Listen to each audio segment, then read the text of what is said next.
yo creo que hoy, además, lo vamos a plantear desde la mesa que tenemos de autónomos, lo vamos a plantear desde un ámbito que a lo mejor no se toca lo suficiente, que es cierto que cuando a mí me presentaron el título de esta mesa, y Vicente lo sabe, no me gustó demasiado, porque creo que el tema de la figura jurídica es un tema muy delicado y como el colectivo de autónomos es un colectivo tan heterogéneo, depende mucho de las circunstancias de cada uno de los autónomos a la hora de estar en una forma jurídica u otra. Pero bueno, sí que es cierto ponía adiós al autónomo persona física y bienvenida a la sociedad, ¿no? Y entonces yo lo que decía, bueno, persona física o sociedad, y va un poco por ahí. Hoy conmigo, vamos a tratar este tema con tres ponentes maravillosos, pese a que antes me han dicho que me había metido con ellos, pero no es verdad.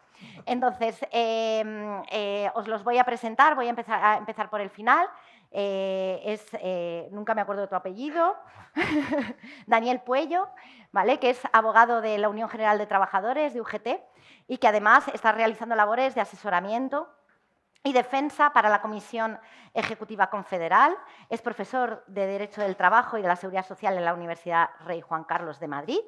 Luego tengo a Luis Méndez, que a él lo conozco más, evidentemente estamos en el mismo edificio. Luis Méndez es director del Departamento de Relaciones Laborales de CEIM y al mismo tiempo participa en la Mesa del Trabajo Autónomo de la Comunidad de Madrid. Y luego, hablando de Comunidad de Madrid, tenemos aquí un representante del Gobierno de la Comunidad de Madrid, que es el subdirector del Trabajo Autónomo de la Comunidad de Madrid. Yo creo que son tres personas que efectivamente están más que cualificadas, diría, para hablar de estos temas y, en todo caso, para que hagamos una pequeña radiografía de la situación actual. Y es por ahí por donde me gustaría empezar precisamente. Es decir, ¿cómo veis? Y si queréis, al revés de las presentaciones, voy a hacerlo en el otro sentido. ¿Cómo veis el contexto actual del trabajo autónomo?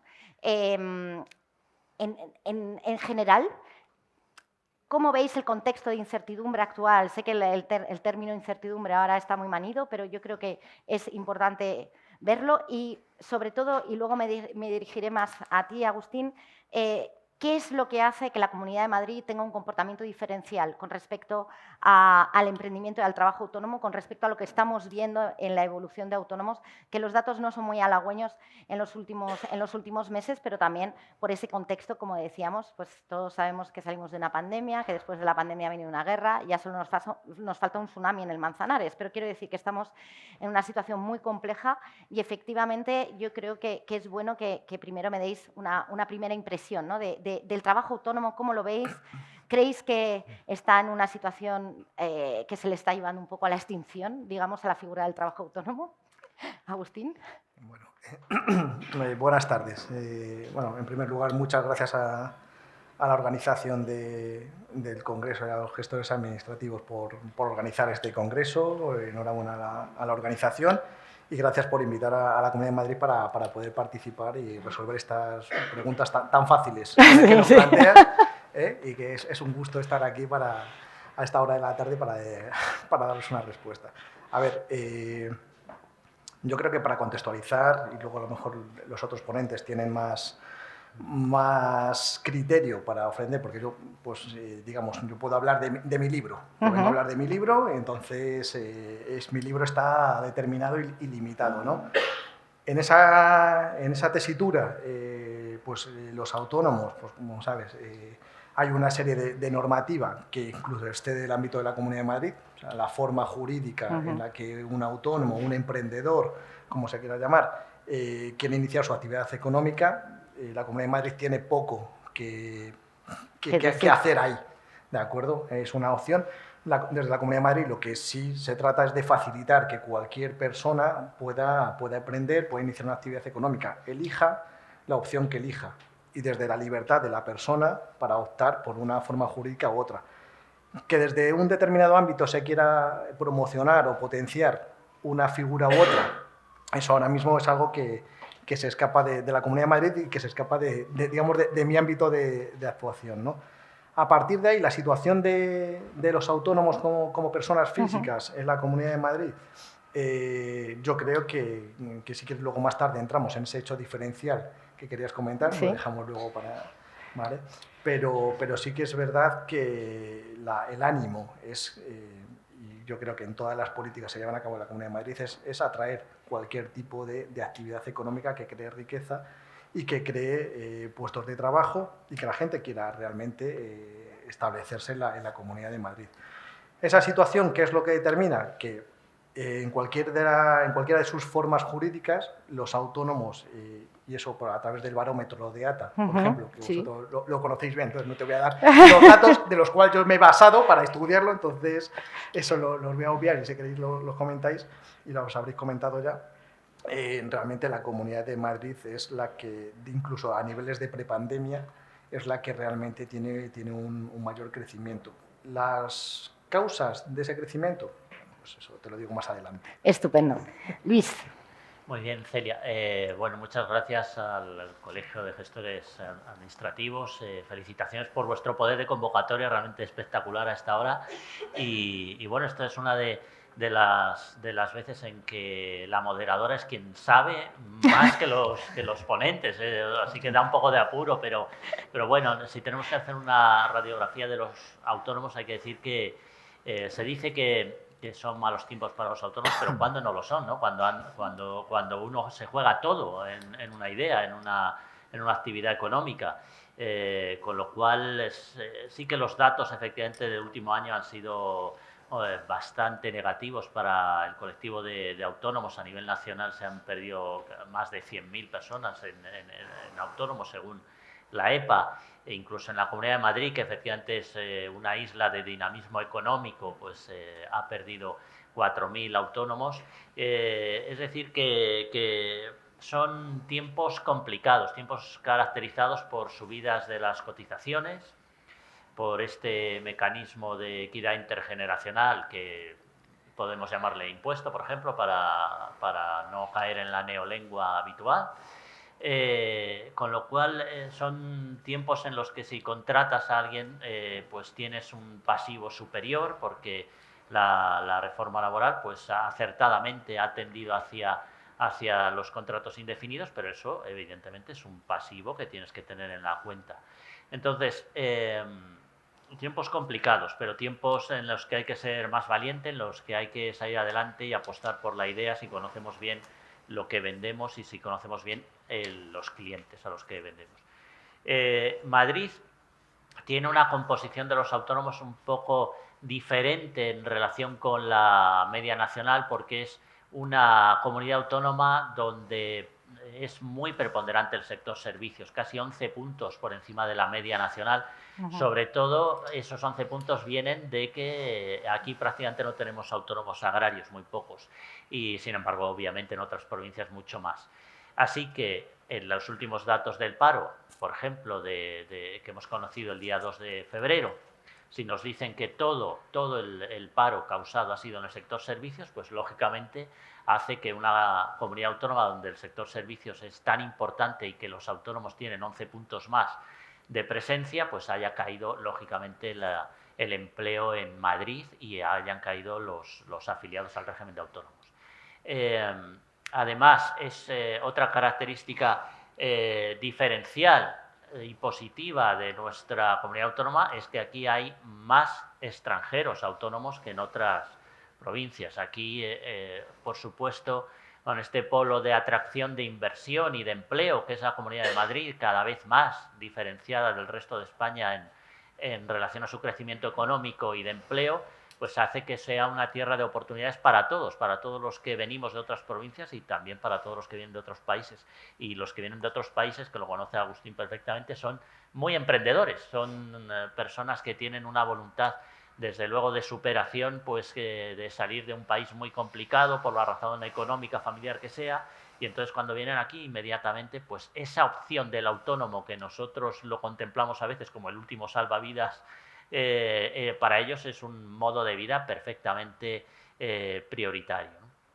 Y también algún hecho diferencial nuestro es que más autónomos aquí que en el resto de España tienen pluriactividad, así que hay que estar mejor formados a la hora de quitarse de encima costes de la seguridad social, evitando cotizar doblemente. Y bueno, son aspectos interesantes que hay que tener en cuenta cuando analizamos al colectivo de autónomos y cuando desde las organizaciones solicitamos a la Comunidad de Madrid apoyo, pues sabiendo que efectivamente son estas las características principales del colectivo. David. Bueno, lo primero, me sumo a los agradecimientos de mis compañeros de mesa, gracias al colegio por haber contado con la Unión General de Trabajadores, y me sumo también a ese mantra que ya recorre esta mesa de que el profesional autónomo pues vive momentos complicados, ¿no? Hemos asistido a unas últimas reformas legislativas, específicamente en materias concretas en donde al autónomo siempre tenía reivindicaciones, como es la cotización o como es la tributación del impuesto de valor añadido, y ante esas modificaciones pues hay que adaptarse, y el piropo que yo siempre digo a los trabajadores autónomos es que tienen un poder de adaptación alucinante. Los pobres. Alucinante. Y eso pues sí que hay que irlo trabajando. En la Comunidad de Madrid, bueno, agradezco los datos que acaba de dar. La Comunidad de Madrid sí que es cierto que es una isla económica donde se puede emprender y tal, pero si echamos la mirada a otras provincias no tienen esa capacidad de emprendimiento, ¿no? Entonces, la pérdida de trabajadores autónomos no solo se produce porque por las últimas modificaciones legislativas, sino porque también esa generación del baby boom se va jubilando, y a medida que se van yendo una serie de trabajadores autónomos no van entrando jóvenes. El emprendimiento no resulta tan atractivo a las personas jóvenes como a lo mejor hace años sí que lo era. Al final hay que buscar la estrategia desde los poderes públicos y desde los interlocutores sociales, la estrategia perfecta para no perder el caudal de trabajadores autónomos que, si echamos una vista a la situación económica del país, aportan mucho y tienen mucho que aportar. Entonces, bueno, preguntaba sobre la figura, de sí, qué figura adopta el personal, el trabajador autónomo. Esto va a depender del sector, de la actividad que desarrolle. En esos trabajadores autónomos que se dedican a las profesiones que toda la vida ha existido y van a existir, pues la fontanería, la electricidad, la albañilería, no les puedes permitir que adopten una forma societaria porque ellos son sus propias manos, es lo que van a generar. Entonces ahí sí que hay una concepción muy del trabajador individual. Yo me lo guiso, yo me lo como, soy Juan Palomo, estas son mis facturas, ¿vale? Y déjenme de líos. Entonces, sí que es cierto que con los nuevos empleos que se están generando a través de la digitalización y de las nuevas economías, sí que la figura societaria va a pegar un impulso importante en los próximos años. Y hasta aquí es lo que tenía que decir. Yo tenía una pregunta específica para ti, porque efectivamente tú estás de profesor, ¿no? Sí, y ves y tienes ahí a tus alumnos. Y ya has dicho una cosa que me parece muy interesante, y es cierto, nosotros también lo estamos viendo. En los últimos 5 años se han perdido 110.000 autónomos menores de 30 años. Y sin embargo, donde estamos viendo todo el crecimiento es precisamente en los mayores, ¿no? En aquellos que muchas veces no responde a que exista un espíritu emprendedor, sino muchos buscan esos últimos años de cotización o han sido expulsados del mercado asalariado y quieren continuar trabajando. Es una forma de mantenerse activo, ¿no? ¿Ves en los jóvenes ese desánimo con respecto a ser empresario, a ser emprendedor? ¿Y cómo podrías, las causas, o sea, cuando habláis de esto y ves que realmente hay un desánimo con respecto a asumir ese riesgo, a ser emprendedor, a ser autónomo? ¿Qué visión tienen tus alumnos de eso? Bueno, con respecto a ser empresarios, sí; con respecto a ser emprendedores, no. Quiero decir, son dos términos distintos, sí. Bueno. Preguntamos a un chico que está yendo a la universidad si quiere ser ejecutivo del IBEX, te va a decir que sí. Si le dices que si quiere ser un autónomo de calle con su furgoneta y demás, a lo mejor te dice que no. Pero sí que es cierto que las personas jóvenes de hoy en día les atrae mucho más el empleo público, el aprobar una oposición, que el emprender. Y eso es algo que tiene que variar. Tenemos que ser, como digo antes, hay que encontrar una estrategia perfecta para resultar atractivo al emprendimiento en los jóvenes, porque si no, la generación del baby boom también lo vemos en las empresas. Las empresas adoptan políticas de rejuvenecimiento de sus plantillas precisamente por lo mismo, y esto es igual. Entonces, no hay ese afán de emprendimiento, sino que, por ejemplo, el empleo público en los jóvenes tira mucho más. Es una idea Bueno, que gusta en el mucho empleo más. público, además, que ahora mismo también vemos un envejecimiento, ¿no? De Claro, muchos, exactamente igual. de forma muy importante. Eso, Así eso es. que yo creo que eso es, el factor demográfico es algo que tendremos que tener en cuenta. Sí. Con respecto a, y volvemos un poco al tema de las figuras, con respecto a la figura del trabajador autónomo, persona física y la sociedad, yo entiendo que aquí, evidentemente, todo depende un poco de la actividad y también muchas veces de la capacidad de esa actividad. Es decir, si efectivamente yo empiezo a emplear, a tener más trabajadores, a tener mucha más actividad, pues en algunos casos pues me es más sencillo irme a una sociedad por deducibilidad de gastos. ¿Cuáles son las principales barreras que hacen que un autónomo persona física? Porque vemos muchos, hay muchos autónomos que teniendo ya unos niveles de facturación bastante importantes, también trabajadores, no pasan de la persona física a la sociedad. ¿Cuáles creéis que son las principales barreras que hacen que no se opte por la figura de la sociedad? Yo mismo. Sí. Bueno, yo creo que principalmente son tres: la burocracia, la responsabilidad, ¿no? La responsabilidad limitada en el caso de sociedad y limitada, todo junto en el caso del autónomo persona física, y naturalmente pues los impuestos, ¿no? Realmente, de hecho, los impuestos nos condicionan todos los días, entonces es fundamental que todos tengamos una mayor cultura financiera y los autónomos también, ¿no? Para eso las asociaciones específicamente de autónomos como ATA pues son claves, y los gestores absolutamente decisivos, porque las personas físicas o las autónomas que tengan uno o dos asalariados, etcétera, necesitan todo nuestro apoyo para estar bien asesorados y hacer un buen cuadrante de cuáles son las posibilidades de ahorrarse impuestos, siempre dentro de la legalidad, naturalmente, una figura u otra, ¿no? Entonces, efectivamente, dependiendo del sector, dependiendo de cuál es la carga de asalariados, dependiendo del volumen de negocio, por supuesto, también dependiendo de si quieres optar a lo mejor a subvenciones donde te van a pedir pues una documentación que es más propia de una empresa que de una persona física. Por ejemplo, si te van a pedir la titularidad real del negocio en una sociedad, pues entonces para fondos europeos, por ejemplo, ¿no? Realmente esas subvenciones a veces están prácticamente encaminadas a que tengas que ser una sociedad. Así que depende un poco, cada uno tiene que hacer su estudio. Y no estamos acostumbrados a la cultura financiera en nuestro país, y no estamos acostumbrados incluso aunque seamos empresarios autónomos. Por eso, como sabéis, la pensión media de un autónomo son 840 euros. Es la pensión media de un autónomo. ¿Por qué? Pues porque a pesar de que ha podido cotizar más, el 87% cotiza por la base mínima. Es decir, que tenemos esa expectativa, yo creo, a que nos toque la lotería en algún momento, en vez de estar pendiente de cuál es hoy lo que me beneficia fiscalmente una cosa o la otra, cuál es hoy lo que me ocasiona menos burocracia para el negocio que tengo y qué es lo más apropiado a nivel de tamaño y de sector. Es un estudio que ahora hay que hacer, porque con el nuevo cambio de cotización del régimen de autónomos es fundamental pararse, hacer un mapa de situación con nuestro gestor, o sea, con vosotros, con las asociaciones, y tomar la decisión correspondiente y revisarla casi semestralmente. David. Bueno, pues nada. Fíjate, has dicho 800 euros de media la pensión. Tenía ya anotado 400 euros menos recibe de pensión Sí. el trabajador Sí, Sí, es autónomo un con respecto al 40%. trabajador 40%, sí. por cuenta ajena. Tienes toda la razón. Al final sí que es cierto que hay un cierto desconocimiento de qué figura se puede adoptar, ¿no? Pongámonos en la cabeza de una persona que tiene una idea, que quiere apostar por esa idea, que va a poner todo por esa idea, pero ¿y dónde voy? ¿Y qué hago? ¿Y qué tengo que hacer? Entonces, en este sentido, pues sí que los administradores, ahora que no me oyen, hacen una labor fantástica sobre, ¿verdad?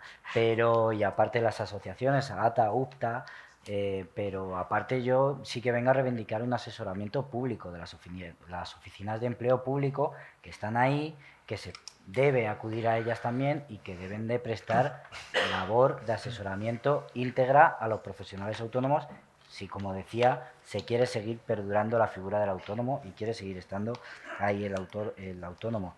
En este sentido, yo, por ejemplo, me ha notado una cosa que es desconocida, la gente no nos pregunta para ello, pero se ha modificado la exención en IRPF de las aportaciones a los planes de empleo conjuntos. Sí.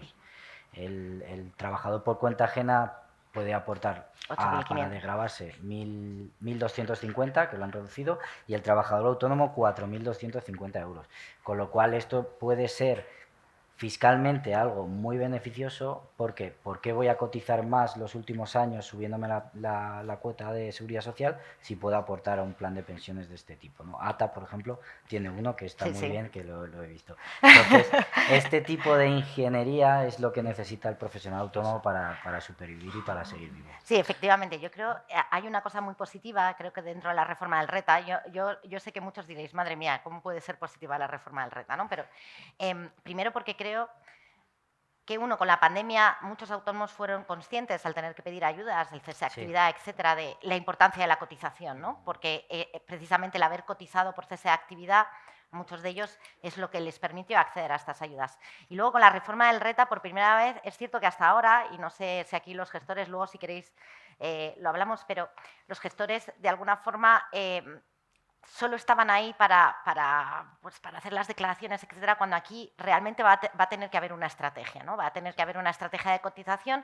y van a tener que ser conscientes de la importancia, vamos a decir, de la protección social, porque no nos olvidemos que la seguridad social no es un impuesto, sino que es protección social, ¿no? Y yo creo que eso es algo, independientemente de que, y en eso estoy, que luego nos hagan algunas triquiñuelas como la de subirnos las bases de cotización de repente, y etcétera, yo creo que sí que es cierto que hay que reivindicar que precisamente la cotización a la seguridad social es algo que tiene que ver con esa protección. El problema es cómo se complementa con otros instrumentos, ¿no? Que podría ser, por ejemplo, el segundo pilar que se ha desarrollado en los planes de empleo simplificados. Pero el problema es que no hay conexión, porque si a mí me dejasen cotizar menos en la seguridad social para irme más al segundo y pudiese complementar ambas, ¿no? Para descalendarizar mis aportaciones de la seguridad social, es decir, yo aporto menos al primer pilar, pero aporto más al segundo pilar y luego complemento porque el segundo pilar me deja, por ejemplo, hacer una aportación de 10.000 euros a final de ejercicio. Pues yo creo que son cosas positivas, pero que todavía no están bien hechas. Y con respecto al tema y vuelvo ahí, claro, esto es tanta traba, tanto que yo creo que es una de las, y lo decía Luis, ¿no? Es uno de los grandes obstáculos a la hora de elegir entre sociedad y persona física, que es toda la burocracia, en este caso ya no solo de seguridad social, que es común para ambos, aunque con ciertas especificidades, pero tanto para el autónomo societario como... Pero ya desde el punto de vista fiscal y desde el punto de vista de las obligaciones formales es algo más complejo en el caso de las sociedades, más allá de que nos podamos llevar mal con nuestros socios, o que independientemente de que tienes la posibilidad de responsabilidad limitada, luego siempre puede haber conflictos, ¿no? Y eso hay que tenerlo en cuenta. Pero sí que me llama mucho la atención una cosa que ha dicho Luis y que yo le quería preguntar a Agustín. ¿No creéis que estáis beneficiando una figura sobre otra cuando en todas esas ayudas, acceso a fondos, ya sean europeos, sea imposible para una persona física poder acceder a ellos porque solo se dirigen a sociedades? Vale, me alegro que me preguntes eso. No, a ver, en relación, antes de contestar tu pregunta, si me permites, una cuestión que han sacado los dos, que es el tema de la cultura financiera, ¿no? de los trabajadores autónomos. Y que además, en este sentido, ATA también lo conoce bien porque tiene suscrito un convenio con la Comunidad de Madrid precisamente para asesoramiento y mentorización de emprendimientos, ¿no? Y que a fecha de ahora, vamos, los últimos datos que yo he podido comprobar, pues ya se ha asesorado a más de 2.000 autónomos, usuarios, ¿de acuerdo? Y 400 proyectos finalizados, ¿no? Financiados con fondos de MRR, ¿no? de resiliencia. Yo creo que esa es una de las vías, ¿no? de esa colaboración entre, vamos a decir, la sociedad civil, los empresarios, los autónomos, las personas que están a pie de calle y las administraciones, partiendo de la base que yo creo, y la Comunidad de Madrid entiende que la administración tiene que actuar como árbitro, no como jugador.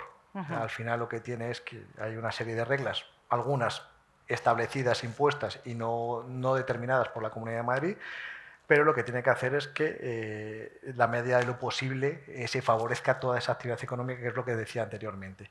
En relación con eso, y ya contestando a tu pregunta, no me voy a volver a escapar, no te preocupes, ¿se favorece más una figura que otra? No lo creo.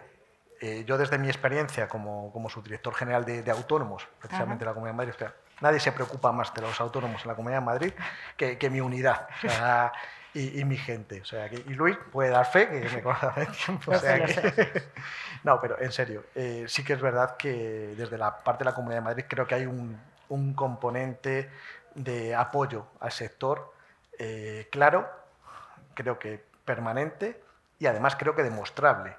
Hay determinadas acciones, determinados programas de ayudas que reflejan ese compromiso de la Comunidad de Madrid, precisamente por generar y por apoyar cualquier tipo de actividad económica, pero muy especialmente al sector de los autónomos. De hecho, hay tantas que es que no me las sé de memoria. O sea, tengo que decir, por ejemplo, algunos datos en cuanto a información y asesoramiento gratuito, que era una cosa que también decía, desde nuestros centros de emprendedores se han atendido en los últimos 6 años a 90.000 personas, ¿de acuerdo? Solo en el año 22 atendieron a 9.700. El plan RE, del que estuvimos hablando también el otro día en la COE, para atender y ayudar a servicios con dificultad, no solo empresas, sino también autónomos, porque por parte de la Comunidad de Madrid hay muchísimos planes que no están solo enfocados a pymes. Son tanto pymes como autónomos, personas físicas. Se ha atendido en el año 2022 a más de 1.200 atendidos. Programas formativos, 5.900 alumnos atendidos en 430 cursos. ¿Qué más? La tarifa plana, prácticamente 60 millones de euros en los últimos 5 años con 50.000 beneficiarios. La línea COVID, que es lo que más ha surgido, que también era una responsabilidad de mi unidad, prácticamente los autónomos se dieron a más de 21.000 autónomos por un importe de 87 millones de euros. Autónomos me estoy refiriendo no a empresas, sino a personas físicas, ¿de acuerdo?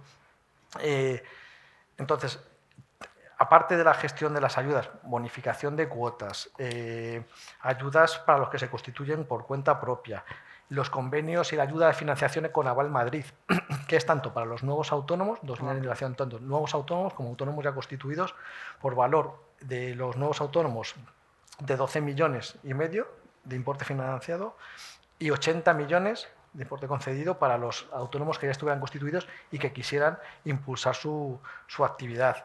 El convenio que hemos comentado antes con ATAS, acciones, y luego otra serie de ayudas que ya no competen específicamente a mi unidad, pero que también son de otras dependencias, de otros organismos de la comunidad autónoma, que también ayudan a los autónomos, por las ayudas al comercio, con un presupuesto de casi 6 millones de euros, las ayudas a las industrias creativas, pues también con otros 4, casi 5 millones de euros, con lo cual yo creo que hay un abanico bastante amplio destinado específicamente para el sector de los autónomos, más allá luego de otras ayudas que sí, efectivamente están más dirigidas a empresas, más de un ámbito industrial, pero entendiendo que el tejido, la Comunidad de Madrid es el que es el que han comentado David y Luis, yo creo que lo que digo no es...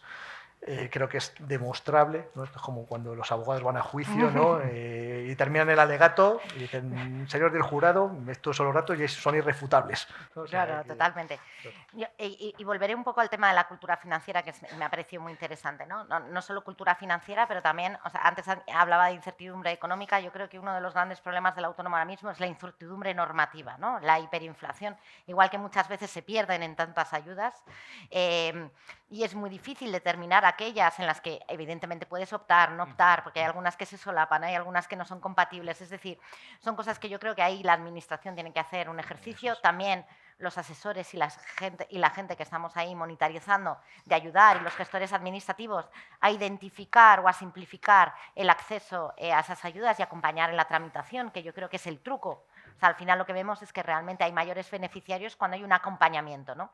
¿Por qué? Porque si no hay acompañamiento, el trámite, ya sea digital, ya sea etcétera, pues al final no se hace porque es papel, ¿no? Son muchos trámites, muchas cosas que conocer y el lenguaje administrativo, por cierto, que no es nada fácil. Para eso están estos señores de traductores, pero es muy difícil. Precisamente antes lo hablamos, ¿no? Cultura financiera, la diferencia entre empresario emprendedor, la diferencia entre pyme autónomo, la diferencia entre sociedad, no sociedad. ¿No creéis que hay mucha confusión con respecto a las formas jurídicas o los términos? Puede que esa confusión nos lleve muchas veces, y lo estamos viendo, a una demonización del empresario sin entender que también entran ahí dentro los autónomos o los emprendedores, porque al final son empresarios empleadores o no, pero potenciales empleadores siempre. ¿Cómo veis esto? Es decir, ¿realmente veis que esa demonización que vemos últimamente, bastante marcada últimamente del empresario, puede estar aprovechando esa confusión y perjudicando a todo un espectro del tejido empresarial, que también son tejido empresarial como los autónomos? Sí. Sí, totalmente de acuerdo con tu reflexión.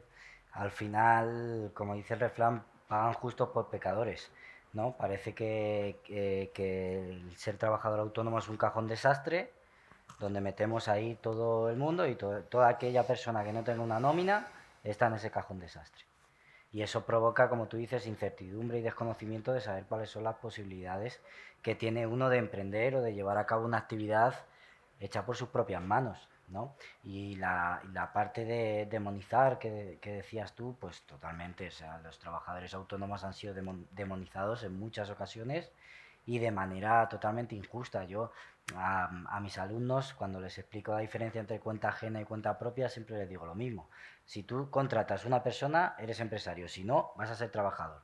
Autónomo o por cuenta de otro empresario, pero trabajador, ¿vale? Entonces, aquí yo siempre... una de las cosas que UGT ha reivindicado en varias ocasiones es igualar la acción protectora del régimen general con la del RETA, ¿vale? Porque al final se genera una desigualdad entre los dos regímenes de la seguridad social que era totalmente injusta, porque el autónomo paga sus cuotas exactamente igual, ¿no? Y ahora, tras la última reforma en las cuotas y en el régimen, en la seguridad social, en el RETA, esa igualdad se tiene que producir. Y claro, hace 20 años un trabajador autónomo no pensaba en una paternidad o en una maternidad, ahora Claro, sí debe de hacerlo.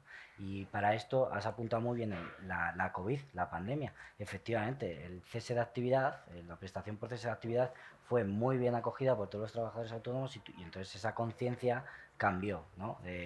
Todo lo que yo pago a la seguridad social va a una basura y queda perdido. No, luego se recupera. Poco, quizás, ahí habría que recuperar más, pero ahí está la recuperación. Muchas gracias. Luis. Bueno, yo creo que precisamente cogiendo lo último que ha dicho mi compañero, es verdad que la última reforma tiende a homogeneizar de la manera posible el régimen de autónomos con el régimen general, que por otra parte era una idea que estaba en la Ley de Bases de la Seguridad Social de hace 60 años. Es decir, que bueno, os felicito desde luego por haber conseguido algo que hace 60 años, antes de la Constitución Española, ya decía la Ley de Bases de la Seguridad Social que había que ir tendiendo hacia la homogeneización de los regímenes en su aspecto, por supuesto, de cotización, de contribución y de prestaciones. Entonces yo creo que este pacto ha sido un salto adelante importante, derivado además del Pacto de Toledo, ¿no? Y todos estamos muy contentos de cuando hay un consenso político, que son tan escasos que tenemos que celebrarlos y desarrollarlos. Entonces, y de diálogo social. Claro, y el diálogo social, por supuesto, pero el diálogo social es más frecuente. Convenios colectivos sí, se por lo menos publican todos los días. Últimamente, eso no hay, nunca nos ha preocupado, pero el tema de políticos sí, claro. Entonces, bueno, y en cuanto a todas esas confusiones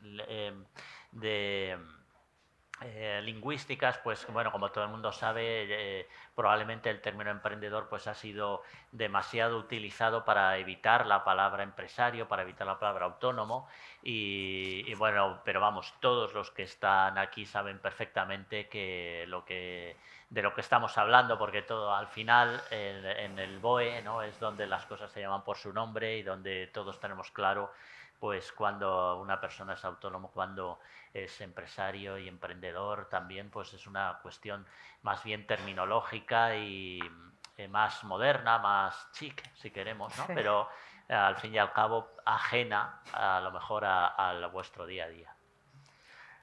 Agustín. Yo estando totalmente de acuerdo con lo que estaban señalando, y más allá de las cuestiones terminológicas, creo que has apuntado una cosa que es verdad, y es el papel de las administraciones, como te decía, ya no como jugador, pero como árbitro, pero que facilite que los jugadores puedan jugar. Claro. ¿No? O sea, y que al final el balón esté rodando el máximo tiempo posible. Yo creo que ahí, igual por la parte que me toca a mí y siendo consciente que todo es mejorable y que se están buscando esos puntos de mejora, el facilitar, por lo que tú dices, esa amalgama de ayudas que muchas veces a lo mejor la gente se pierde, no sabe cómo acceder, no sabe cómo cumplimentar los formularios, no sabe, como decía Luis antes también, cómo justificar luego esas ayudas. Hay uno de los ejemplos que se van a poner en marcha, la Comunidad de Madrid, a partir de, ya se han aprobado las bases, que es la tarifa cero por el año que viene y que ahí estamos desarrollando tanto la convocatoria como el aplicativo informático precisamente para que sea una cuestión lo más fácil posible, sabiendo precisamente eso, que cada paso que damos, con la experiencia que hemos adquirido, tanto desde el momento de los ERTES, que yo estaba también como responsable de los ERTES, luego estuve responsable de la COVID, entonces quiero decir que al final he hecho ya una mili, que quiero decir que ahora con la tarifa cero podemos aprender y utilizar para bien, ¿no? Para facilitar a los autónomos precisamente esa obtención de la ayuda de la manera más fácil posible, de la manera más rápida posible y que les sea de ayuda, porque también es verdad que con determinados plazos que lleva la administración hay veces que cuando quiere llegar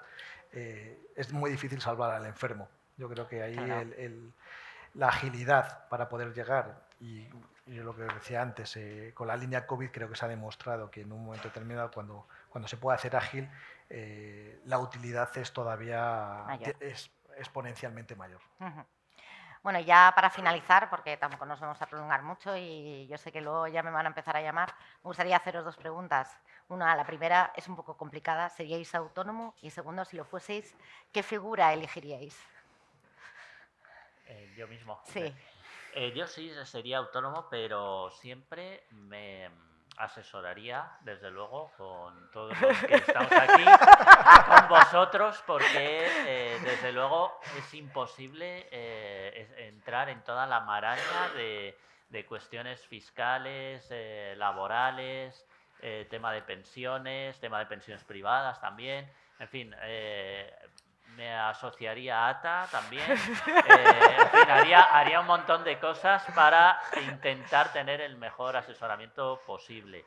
Intentaría aprovechar todas las líneas de asesoramiento que tiene, pero sobre Qué bien todo estás quedando, Luis. No, sobre todo la línea de asesoramiento, esta puerta fría casi, de decir, oye, ¿qué ayudas tengo? Tal, que tiene la Comunidad de Madrid. Sí. Porque fijaos, una de las cuestiones cuando pactamos la Estrategia Madrid por el Empleo, que viene ahí un montón de medidas y tal, la tarifa plana era una de las medidas estrellas, ¿no? Sí. Y hay veces que escuchábamos críticas que decían, bueno, esto es un peso muerto, ¿no? O sea, el autónomo seguiría siendo autónomo con tarifa plana o sin tarifa plana. ¿Quién deja de ser autónomo por 100 euros o 150 euros al mes? Es una tontería, tarifa plana. Y entonces la evaluamos y vimos que, porque había gente que pensaba que la gente se afiliaba a autónomos y luego se quitaba solamente para obtener todos los beneficios de seguridad social, como si la gente se afiliara a autónomos y montara un negocio para obtener la tarifa plana. Eso lo hemos leído y hemos escuchado esas críticas. Y entonces la evaluamos, hicimos una evaluación de qué pasaba con esas personas después de que se les agotaba la tarifa plana y vimos, ¿verdad?, que más del 85% seguían en su negocio, etcétera, otros fracasaban, claro. Es decir, que lo importante es que se evalúen las medidas y que se vayan incentivando a aquellas que efectivamente tienen éxito y tal. Y entonces hay que aprovechar todas esas ocasiones y para eso necesitaría vuestro apoyo, el de todos. ¿Persona física o sociedad? Hombre, para empezar, desde luego, persona física. Eso a la sociedad yo creo que es un salto hacia adelante ya más complejo. Bueno, sí, yo también me haría profesional autónomo. Además, yo vengo del mundo de la abogacía, donde hay mucho trabajador autónomo, con lo cual sí que me haría trabajador autónomo. Estaría en UPTA, no en ATA, pero estaría en UPTA. Contrataría a algún administrativo también para que llevase todo el papel y demás. Y al final sí que es cierto que lo que sí que tengo claro, si me hago autónomo y si no me lo hago también, es que hay que seguir reivindicando el papel del profesional autónomo, hay que seguir cuidándolo porque aporta mucho a la economía de este país. No podemos dejar, decía el compañero, cuando ya está enfermo, muy difícil curarle, efectivamente. Sí, claro. Pues hay que evitar que se lleguen a esas enfermedades. La tarifa plana es una buena medida para emprender, pero hay que buscar otras. Yo, por ejemplo, propongo que luchemos más por el IVA franquiciado, que está en el libro blanco de la fiscalidad que presentó el gobierno, y que hasta 3.000 euros no tendrías obligación de presentar IVA. Pues todas esas cosas es lo que a una persona de verdad le hacen dar el paso y tener la valentía suficiente para luchar por su idea. Entonces, me vas a hacer la misma pregunta, sería trabajador autónomo, persona física, para empezar, y luego, como seguramente esperemos que me vaya muy bien, pensaría en la sociedad. Agustín, si sales de la administración alguna vez. Sí. Hay vida fuera de la administración. Estuve Por fuera. supuesto, gracias a Dios. Gracias a Dios, por eso. Yo igual que David, yo que vengo del mundo del derecho, yo sí tengo que montar algo, pues para hacer pasteles no sirvo, entonces tendría que ser abogado. Yo sería trabajador autónomo, pero además creo que la figura que decía David de reivindicar al trabajador autónomo también, ese trabajador autónomo especializado, ¿no? Ese trabajador autónomo profesional, no ese trabajador autónomo muchas veces que comentaban también estigmatizado, que parece que se hace autónomo el que no puede ser otra cosa, ¿no? Y desde ese sentido lo que decía Luis, hay que ser consciente también de las capacidades, de las habilidades y de las limitaciones de uno mismo, asumiendo que si no puedes abarcar todos los aspectos que se requieren, hay asociaciones, hay ayudas, hay profesionales con los que tejer esas alianzas, y no ya de una manera, vamos a decir, a través de contratos laborales, pero sí aprovecharte de todas esas sinergias, y eso también es una profesionalización y también es un aprendizaje y una formación que yo creo que requiere también el trabajador autónomo precisamente para dar ese salto cualitativo y terminar con ese estigma.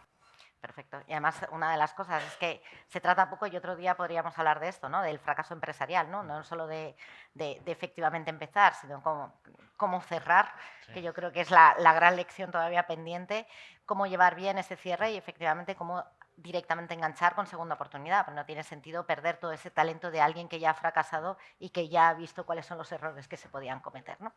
Yo, por cerrar, una buena noticia, lo del IVA franquiciado, estamos en una mesa y yo creo que es algo que, además es que somos el único Estado miembro que no lo ha implantado y tenemos obligación por directiva, así que llegará en breve, es decir, la exención de 85, es de presentación, digamos, de declaración de IVA, estarán exentos de IVA todos aquellos autónomos que tengan una facturación inferior a 85.000 euros, y además lo que estamos buscando es que efectivamente las obligaciones formales en este caso se reduzcan a solo una vez, que sería en enero. El resto de los modelos trimestrales desaparecerían de IVA, pero es evidente que hay muchos autónomos que no les interesaría. Es decir, si yo tengo una estructura de gasto muy importante, pues no me interesa estar en IVA franquiciado, pero sí que para el profesional va a ser yo creo que algo muy positivo. Para finalizar, yo simplemente una conclusión, como habéis dicho: educación, formación, dignificación y sobre todo mucha ayuda, y nunca sin mi gestor. Muchísimas gracias. Muchas gracias.